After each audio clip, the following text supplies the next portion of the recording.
Gentlemen, welcome to the Laptop Lap Dances Week 2. We have officially made it through the first week of the fantasy football and of the NFL season. We've got a lot to catch up on. The Commissioner's Office apologizes for the lack of post-week videos. Last week, with it being midpoint, it was a little bit crazy in this house. This week, though, we will have a post-game breakdown video on Tuesday. But without further ado, let's get into our recap and to our preview. Alright, so our league median was very low this week, and I saw in the chat where some of our defensive head coach truthers were calling me out a little bit on my take about offensive versus defensive head coaches, saying that week 1 was proof that the defensive head coach was back. I would just like to mention, though, that this could be an outlier week, because not very many offensive players are playing in the preseason. So these defensive head coaches have the extreme benefit of not having of these offensive players being rusty and just being out there. I mean, week 1 at this point is basically an extension of the preseason, with the Bengals being the best example of that over the past few years. So my advice to you guys is let's not overhype. Let's not get too carried away. One game is not a trend, especially against years of, offensive head coaches just dominating the league, dominating in the playoffs. Let's take our victories as they come, and let's not extrapolate them into things that are just not accurate. So this week, the league median was 125.85. It was a little bit of a tough one for the offensive head coaches. They did not perform as they should. I beat Josh 126.85 to 122.10. I also lost Puka Nacua, though, which we will go into in a little bit. Steven beat Philip 124.85 to 122.3, but did miss the median, so still took a loss, as did Philip. So Phil, a two-time champion, is now 0-2. The Kayla Witt Football Club beat Danny 122.65 to 118.5, but again with the median, Kayla still took a loss this week. Ethan with the absolute fireworks show against Brent, 170.9 to 163.35 for Brent, both of whom got a win this past week.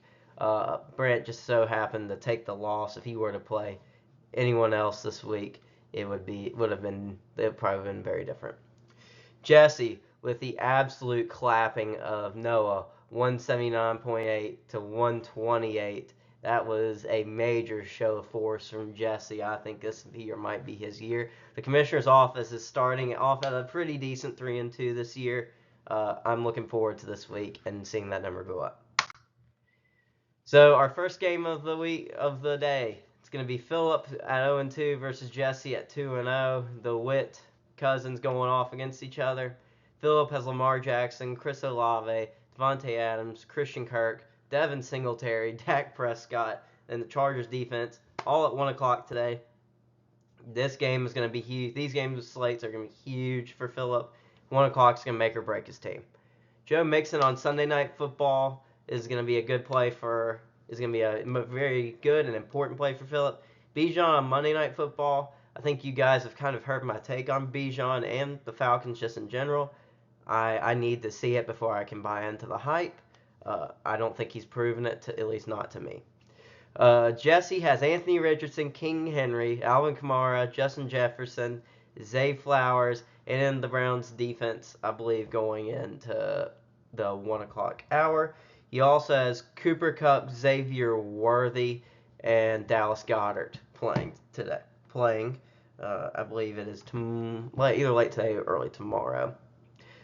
Commissioner's Office is taking Jesse to win this matchup. I think that was a furious statement win from Jesse. He is tired of being left out of the Commissioner's picture. And I think that this is a gut check week for Phil in terms of what he wants his team to be. I think that, the Mark Andrews pick might have, I don't know if that's going to hurt him, but I think the Isaiah Likely rise, he might need to make some moves this week and to kind of rearrange how he wants his team to be set up. Ethan at 2-0 versus Steven at 1-1. Steven, of course, winning this week, but with the median, he took a loss. Ethan has Rashad White, Jaden Reed, David Montgomery, and Justin Herbert at 1 o'clock. He also has Kyron Williams and the Steelers defense at 4 o'clock. Nico Collins on Sunday Night Football.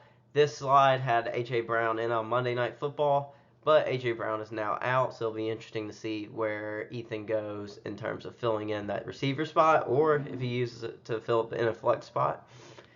Steven has Josh Jacobs, Deebo Samuel, Brian Thomas Jr., Chris Godwin, Baker Mayfield, and the Bucks D at 1 o'clock. I think that Baker and Godwin stack might come into play here. He also has Najee Harris, Patrick Mahomes, and Travis Kelce at 4 o'clock. The commissioner's office is taking Ethan to win this matchup. I think that the lack of Travis Kelce last week, I don't know if that's a trend that goes on the entire year, but Travis Kelce is a 34-year-old tight end who did just come back from posting his lowest statistical year of his career. So I'm not saying that this is like a downward spiral kind of thing, but I mean they're starting to use other weapons, and I think they want him to go through the whole season. So it would not surprise me if he is not an 1,000-yard tight end this year. Josh is taking on Brent this week. Josh has Travis Etienne, Ramondre Stevenson, CeeDee Lamb, Sam Laporta, the Deshaun Watson, and the Ravens defense at 1 o'clock. He also has Jamar Chase at 4 o'clock and Kirk Cousins on Monday Night Football. Kirk Cousins, we've seen him before in the primetime spot. I am not as probably going to be as optimistic as others, but who knows? Maybe he can turn it around this week. Josh really needs a turnaround from his quarterback play after last week. It let him down so much. Brent has Geno Smith, Jordan Mason, Malik Willis, George Kittle, and the Cowboys defense all at 1 o'clock, which I am kind of surprised that Brent is going the route of Malik Willis, especially with the different quarterbacks that he had. He's also playing Geno Smith this week, which, again, a little bit, unfortunately for him, the quarterback play is pretty rough. He's also playing Devontae Smith now on Monday Night Football with no A.J. Brown. This is going to be a huge game for him. Courtland Sutton at 4 o'clock. I'm also intrigued to see how that goes. Bo Nix did not perform well last week, threw 40 times for under 200 yards. I hope that's not what we see from him for the entire year, but I was never sold on his arm strength or just kind of him as a prospect, so we shall see. The commissioner's office is picking Brent to win this matchup. I think Josh, as I've said throughout the season, Josh's skill players are probably the best in the league. But at the end of the day, this is super flex, and his quarterbacks are just not where they need to be. He did pick up Derek Carr, so I think at this point, if Deshaun probably does bad another week, Derek Carr's probably getting put in, and he may look for a trade. So I think this is a very close game, but I think Brent beats Josh this week. Noah versus Danny. Danny has Breece Hall, Amon-Ra St. Brown, Michael Pittman Jr., Cody Parkinson, and Watson, and Goff at 1 o'clock. Christian Watson, Goff at 1. The Parkinson pick was a swap because Evan Ingram was just declared as out after tweaking something in warm-ups. Hopefully we'll learn more about that soon. George Pickens is playing for him at 4 o'clock. He also has already had Tua Tagovailoa play, as we all saw on Thursday Night Football with his concussion. We may have some content about that later in the week. Noah has Jahmyr Gibbs, Zach Charbonnet, Drake London, Brock Bowers, Malik Neighbors, and Lawrence playing at 1 o'clock, so that's a big time slot for Noah. He has Marvin Harrison Jr. playing at 4 in the Eagles defense on Monday Night Football. This is a big game for Noah's team. Noah had a bunch of big letdowns from Drake London and Marvin Harrison Jr. especially. That pick not looking pretty from week 1. That's all looking like a reach. This is a big week for Noah's team. Can he rely on this young team that he drafted, or is he going to possibly need to be making some moves at the deadline? The commissioner's office is picking Danny to win this matchup. I just think there's too many unknowns with Noah's roster right now, and I think Danny, he's due for a win this week. I think he's got a big week coming. No Evan Ingram definitely hurts, but without Puka Nacua, I think Parkinson does get some play this week, and I think that brings him to his first win of the year. Now, my game of the week is the Kayla Witt Football Club versus myself, the defending champ. I have Brandon Ayuk, Brock Purdy, and the 49ers defense at 1 o'clock. I'm playing Zach Moss, James Conner, and Trey McBride at 4.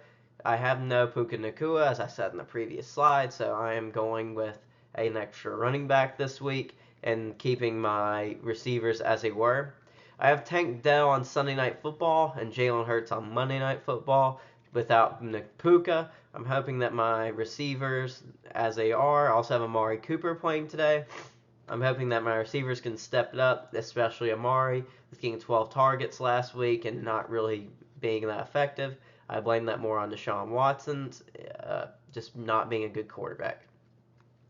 Kayla has Jonathan Taylor, DK Metcalf, Terry McLaurin, the Jets defense at 1 o'clock. This is a big game for Terry. Can he do anything? Because last week he did not look great. That overall, I think we all kind of expected that Washington team to not be that great this year. So that was not a surprise to anyone. She also has Isaiah Pacheco and Kyler Murray at 4 o'clock. Hopefully I'll see some Kyler throwing the ball quite a bit to Trey McBride after the Marvin Harrison debacle last week and not looking like in interviews that Kyler was too happy about it. She also has Stephon Diggs and Caleb Williams on Sunday Night Football. Her team has kind of always had the obsession with Stephon Diggs. I'm not really sure where that comes from. I think it's from the time in Buffalo. But Caleb Williams did not do great for her last week, so I think she needs him to step it up and play like the number 1 overall pick. She also has Kyle Pitts on Sunday Night Football, which is going to be a Monday Night Football, which is going to be kind of a crazy one. Kyle Pitts needs to start producing. This was supposed to be the year he has an actual functioning quarterback. They can do something. Let's see. Can he prove that his pick in the draft was worth it? The commissioner's office is picking myself to win this matchup, mostly because of the Kyle Pitts picks. And with Terry McLaurin, I don't really know. I don't expect Terry to do a whole lot in this game, but I would love to be proven wrong as a Commanders fan. This is my picks for the week. Everyone, good luck. Set your lineups. And I will see you all on Tuesday after the end of the week. Have a good one.